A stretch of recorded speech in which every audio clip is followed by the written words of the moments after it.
I was 10 years into my job at a mid-sized facilities management company when I realized the numbers had started lying to me. I'm the sort of person who finds comfort in reconciliations, bank recs, vendor statements, aging reports that end in zero. Mondays were for invoices, Tuesdays for accruals, Wednesdays for purchase orders. I ate at my desk more than I care to admit. Same chipped mug. Same view of the loading bay where trucks backed in and out like they were breathing. I liked the rhythm. I liked the spreadsheet tabs color-coded by month, pale blue for January, pale green for April. I liked the sense that if you stacked enough ordinary days together, you could build a life.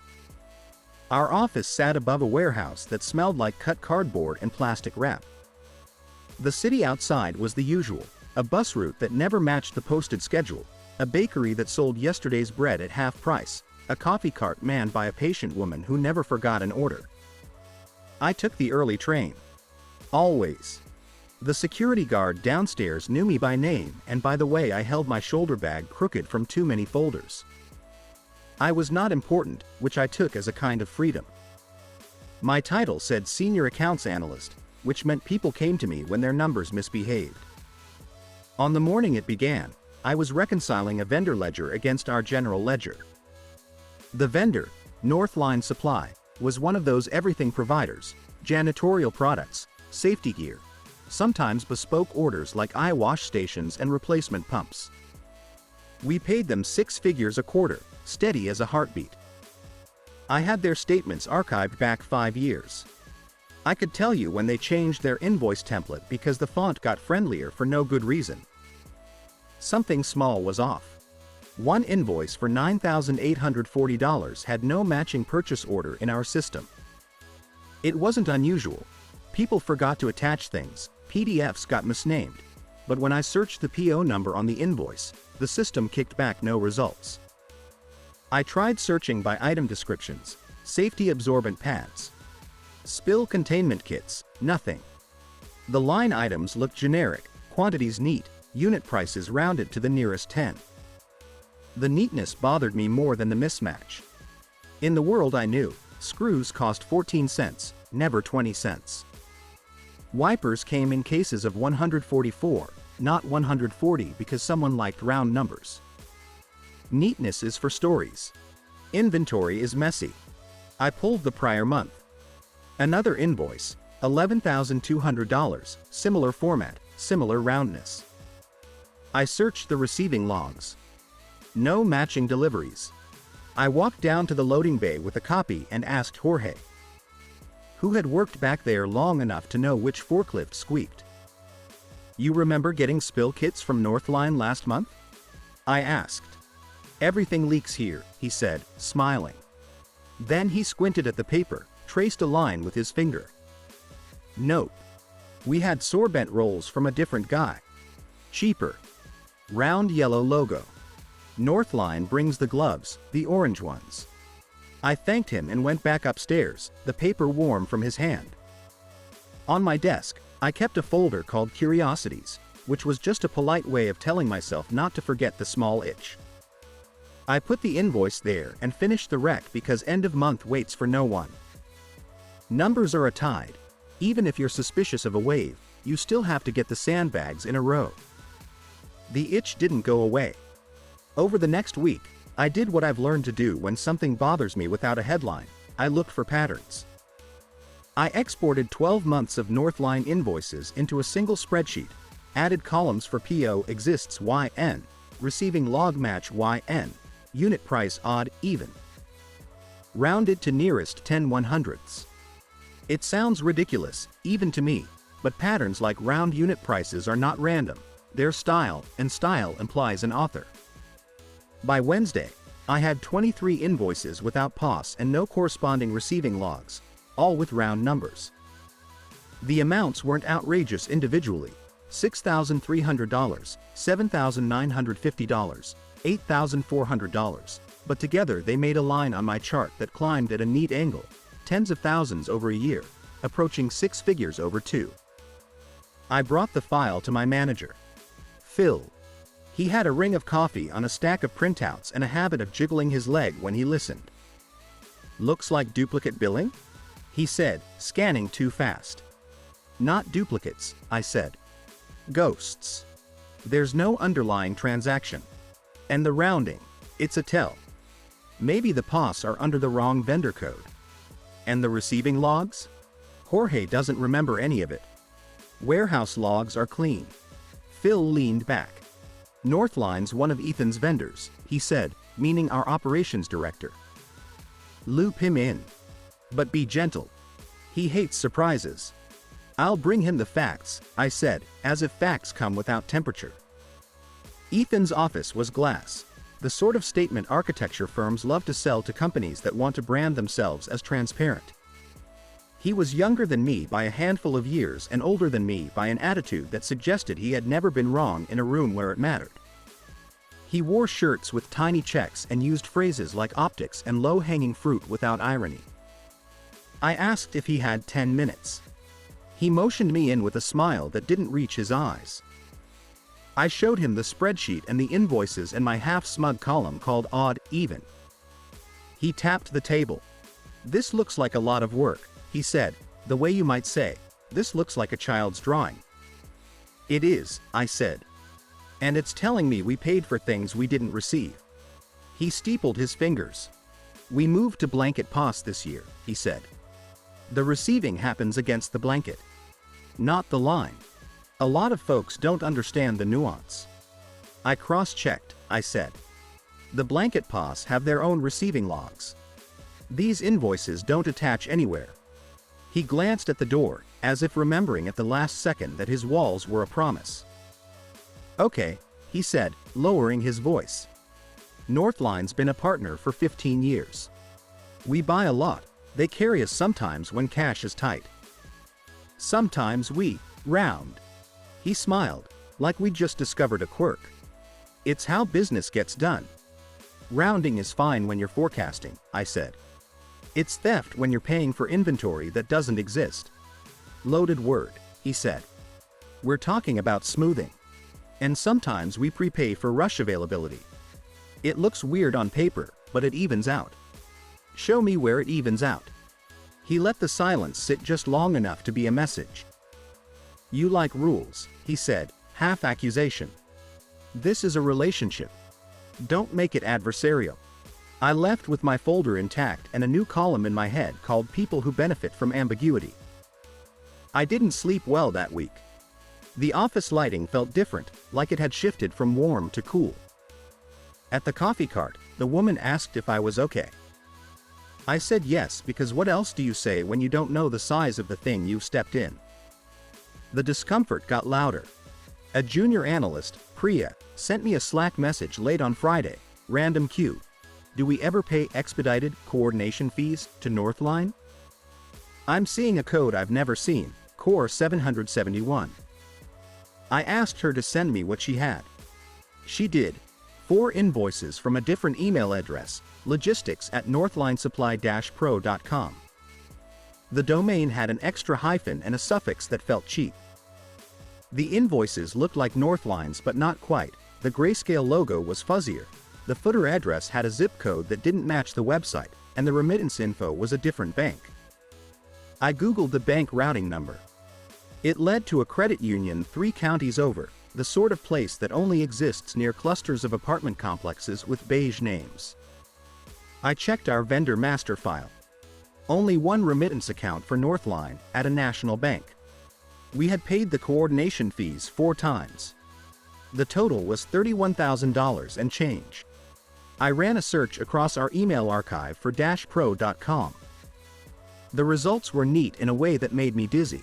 All the emails came from Ethan's assistant, forwarding to accounts payable with phrases like per Ethan, rush payment and per EC, please cut today. The EC was him.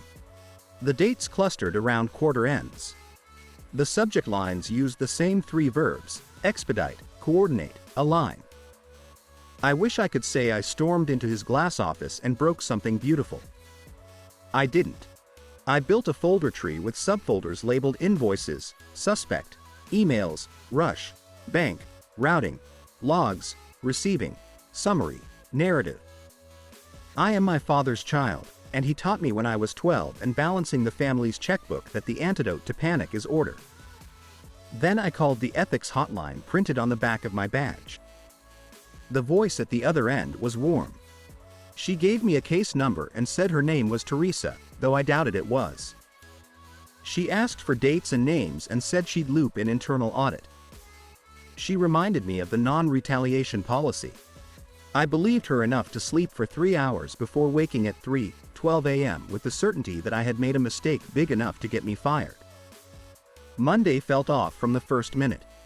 Ethan didn't make eye contact in the morning meeting. Phil was careful with his words. Like walking on ice he couldn't see. Priya kept her head down and typed with the intensity of someone pretending her keyboard is a shelter. At lunch, 2 people at the next table stopped talking when I sat down. I told myself stories about coincidence and remembered the hotline voice saying non-retaliation in a tone that meant we won't catch it until after it hits you. Internal audit showed up Thursday. 3 of them, in identical Navy suits and identical expressions that said they were here to learn and partner. They took copies of my files and asked the sorts of questions that let me believe, for an hour, in institutions. When did you first notice? Who else has access? Who approved these changes? I walked them through the bogus domain and the routing numbers and the core 771 code that AP had used only for Northline, only when the request originated from Ethan's email chain, only at quarter end. I watched them take notes in small, clean handwriting. A week later, they asked me to sign an affidavit summarizing my findings. I did, my hands steadier than I felt. Then the waiting began. Ethan called a town hall the following Monday. He did it in the warehouse, in front of the racks, because it looked gritty and human in photographs. He talked about challenges, streamlining, a narrowed focus on core competencies.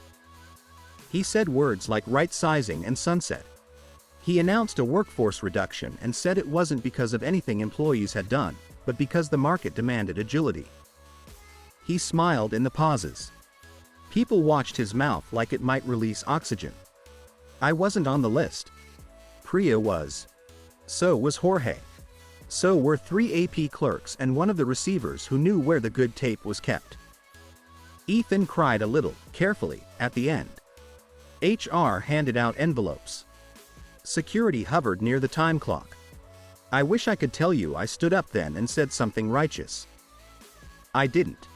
I walked back to my desk, closed the door to the small office I shared with 2 other analysts, and stared at my hands until the shaking stopped. Then I did what I knew how to do, I wrote things down.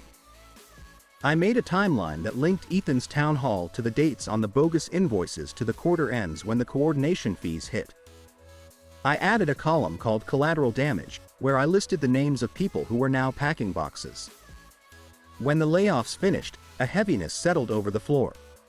I watched people turn into smaller versions of themselves, voices quiet, eyes jumping when an email from HR announcements popped up. In the kitchen, someone took the communal cinnamon and put it in a drawer. The coffee tasted burned for a week. Internal audit came back a few days later and asked me to walk them through my process one more time. Their politeness had grown sharper. One of them, a woman with hair like a helmet, asked me, if this went beyond one vendor, where would you look next? It was the first time someone in authority admitted the shape of the thing.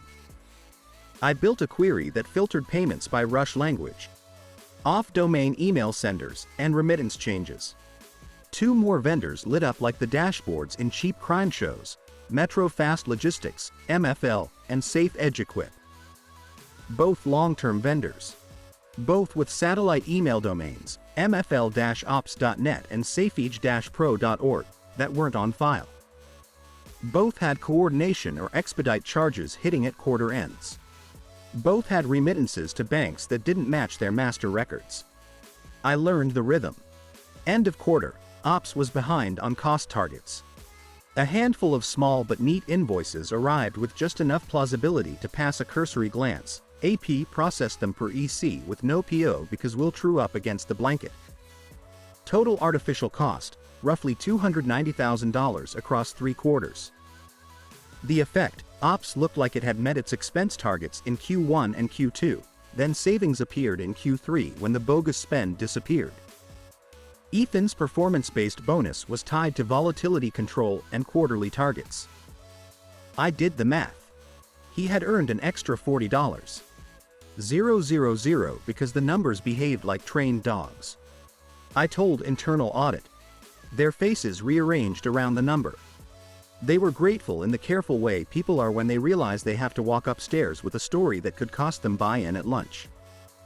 Then came the part of the story that still makes me tired. Ethan didn't get walked out. He didn't even get quiet. He got louder. He called more meetings. He changed the subject lines. He gave interviews to our internal newsletter about leaning into discomfort. He started wearing a pin with a slogan I can't think about without grinding my teeth. He looked at me, when we crossed in the hall, like I was a file he'd already closed. Internal audit went silent. My case number stopped returning updates on the portal. Teresa's voice, when I left a message, sounded farther away.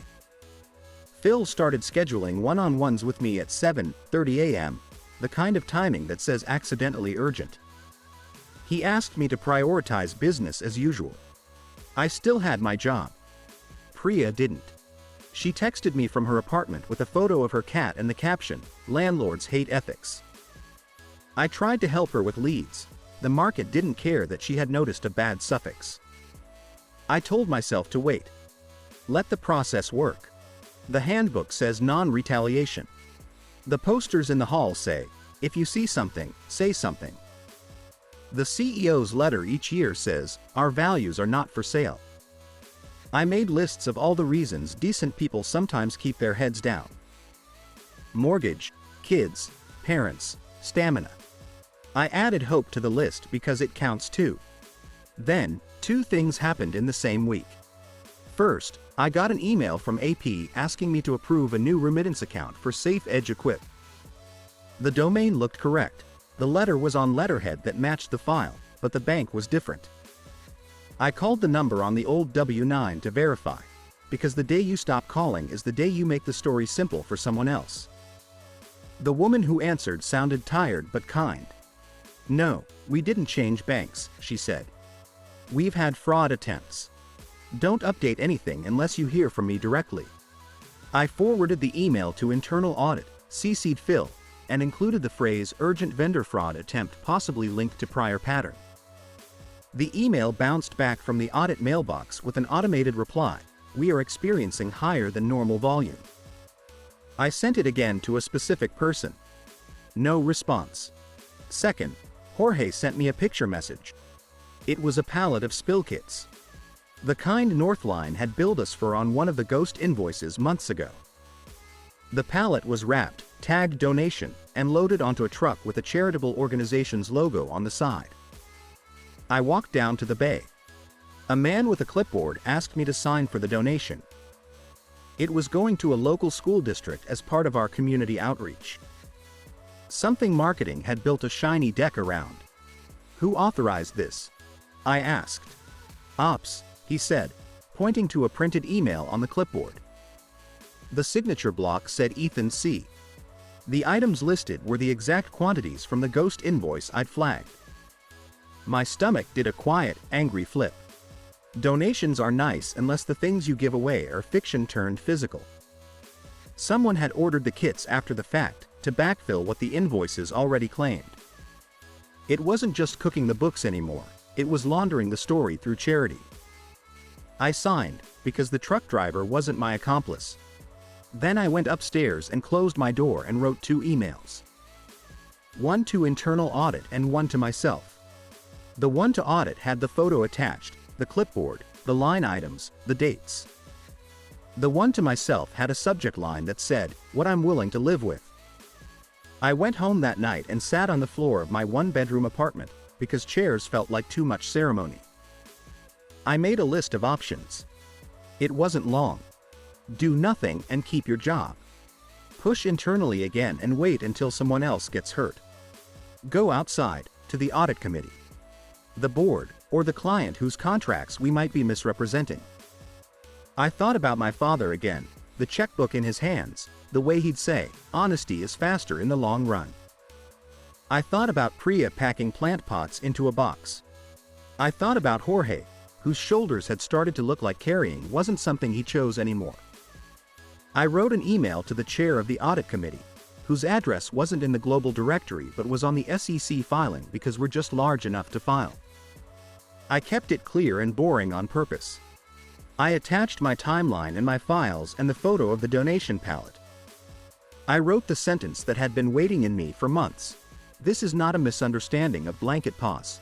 This is a pattern of intentional misstatement of operating expenses around quarter ends, facilitated by off-domain vendor emails, unsupported remittance changes, and a code, Core 771, created to bypass controls.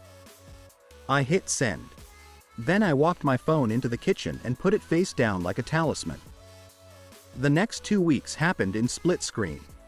In one half, business as usual, meetings about the new ERP rollout, a fire drill about a client who didn't like the color of our safety posters, birthday cake in the kitchen with icing too sweet to be human.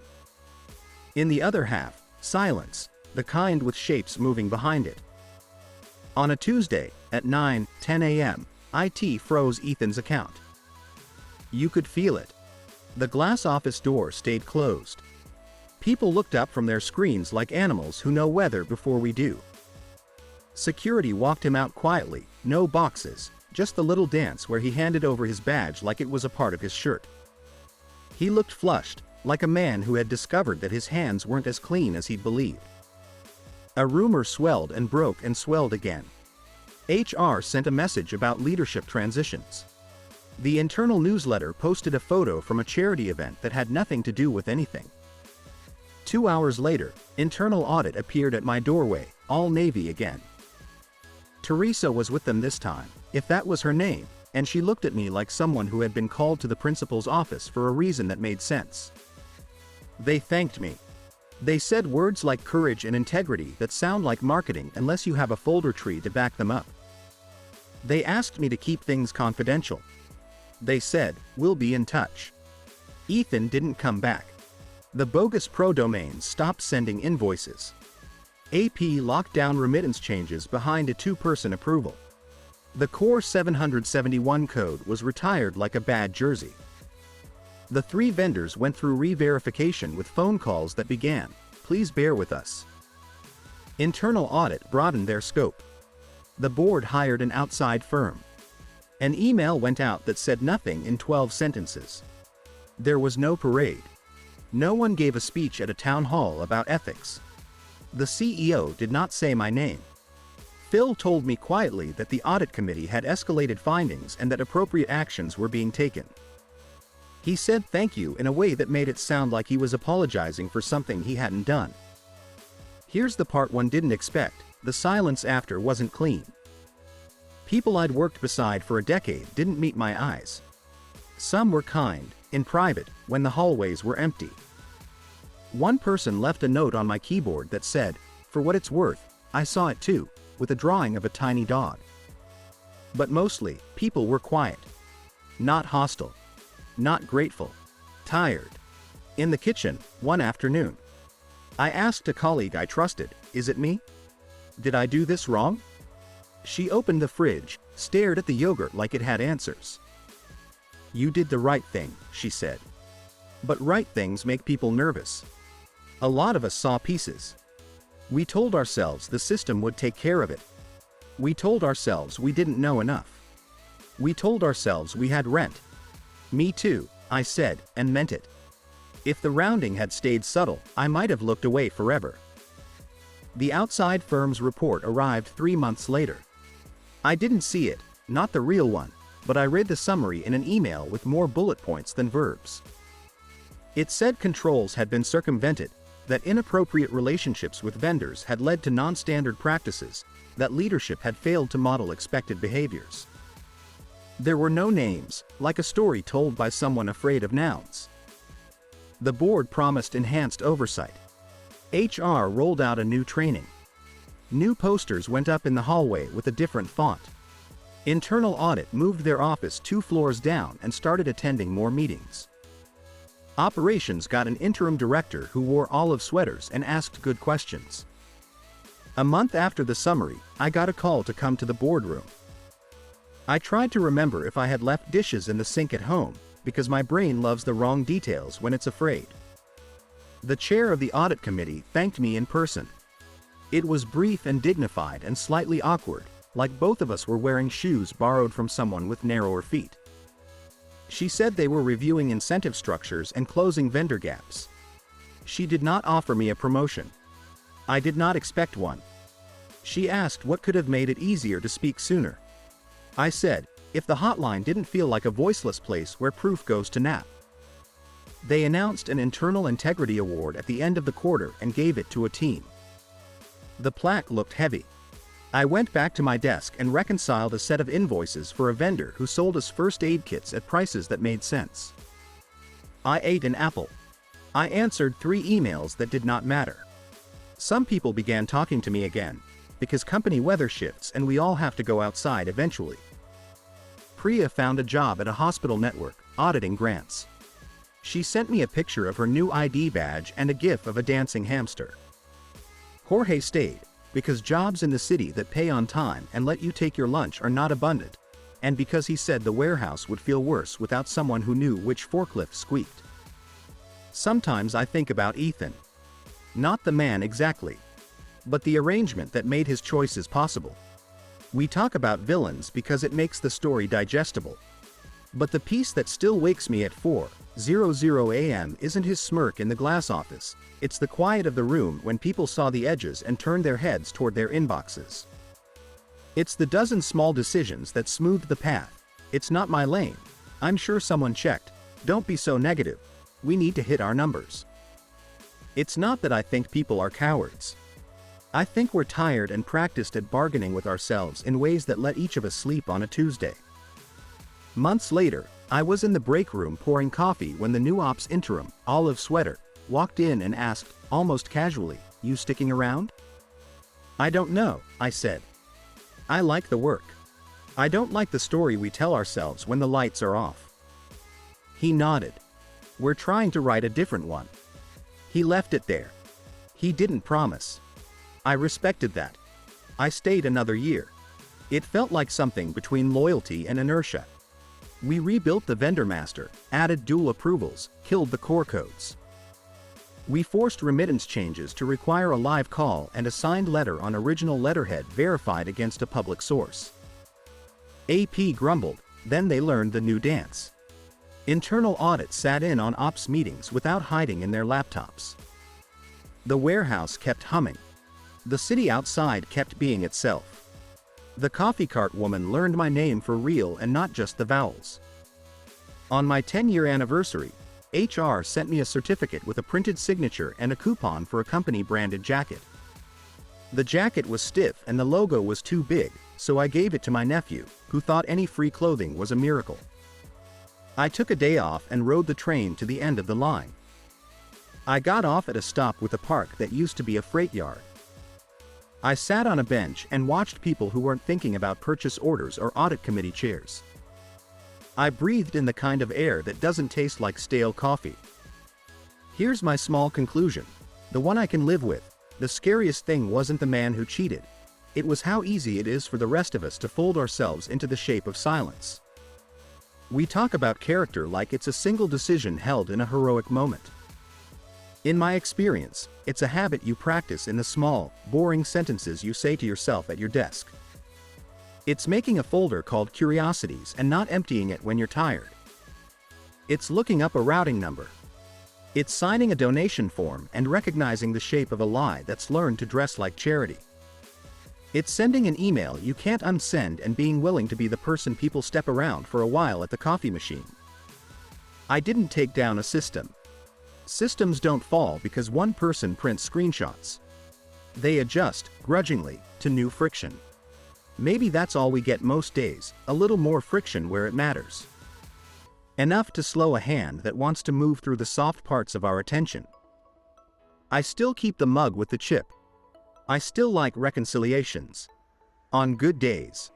I think of all the numbers that end in 0 because someone, somewhere, refused to let them do anything else. On bad days, I remind myself that most of us are neither heroes nor villains, We're witnesses doing math on whether our voices will make a difference. The math lies sometimes. You do it anyway. And when a vendor email arrives with a suffix that doesn't belong, I smile a little, take a breath, and pick up the phone. Because the part of me that waited too long knows, quiet is not neutral. It's a choice that keeps a shape in place. That's what I learned, 10 years into an ordinary job that turned into a mirror. When the numbers start telling a story you can't recognize, listen for what your silence is trying to buy. Then spend that silence somewhere else.